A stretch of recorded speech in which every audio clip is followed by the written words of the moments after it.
Hej og velkommen til Bornholms Pluk-Selv-blomster. Vi har de sidste 7 år arbejdet på at udvikle det her Pluk-Selv-koncept. Fra tidlig forår til sen efterår har vi forskellige blomster og grøntsager på marken. Rigtig mange bornholmere og turister kommer forbi vores marker og plukker og høster det, vi har på markerne. Jeg kan godt lide at hente mine grøntsager. Det er primært gulerod og porre, jeg henter hernede. Jeg elsker at komme herud i den friske luft og købe frisk plukkede blomster. Og så bestemmer jeg selv, hvordan buketten skal se ud. Vi har den her drøm om den helt store bæredygtige køkkenhave. For at komme et stort skridt videre i den retning, ønsker vi et mobilt hønsehus til 150 høns.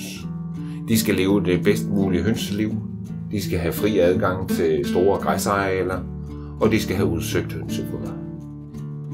Men vi har brug for din hjælp til at få realiseret drømmen. Vi søger derfor 249.000 til køb af et luksusmobilt hønsehus. Hønsene vil få tildelt grøntsager, som vi af den ene eller anden grund ikke får solgt. Gødningen fra hønsene skal vi naturligvis bruge som næring til vores snitblomster og vores grøntsager.